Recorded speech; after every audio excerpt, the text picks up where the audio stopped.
Oyi bilasiz, Nomeradin blogerman. Bugun tug'ilgan kunim. Katta odamlar, biznesmenlar keladi.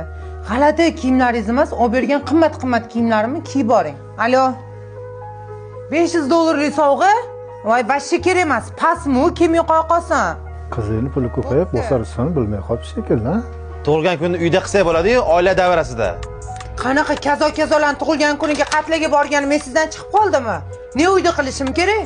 G'urur faqat erkak kishida emas, ayol kishida ham bo'ladi, tushundingizmi? Yaxshi ham sizdan shotga pul so'ramayapman. Qizingiz tug'ilgan kun bo'ladigan joyda manzilni tashladimi?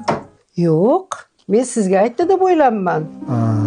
Demak bizdan uyalibdi. Unaqa demang, dadasi, qizingiz ishlari ko'p, balki unutgandir. Happy birthday to you. Happy birthday, happy birthday.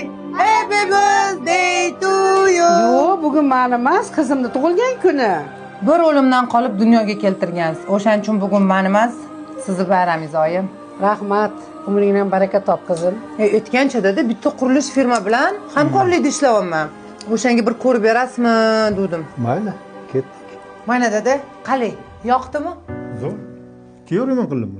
Yo'q, lekin dada hali kuyovingizning xabari yo'q. O'rizor rezidensiya hayit munosabati bilan 25 ta xonadonga korobka narxida shunaqa tayyor remont bilan uylarni sotishayotgan ekan.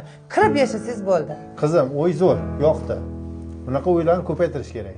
Ada, shu uyni siz bilan oyimga niyat qilib oldim. Yo'q, qizim. Bu uyda bolalaringga olib qo'y. Ayo dada, bolalarim peshinasiga bersin. Qush uyda ko'rganini qiladi.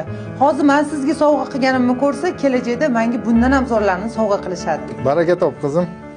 Shuni bir to'rxona qilish iloji yo'qmi, qizim?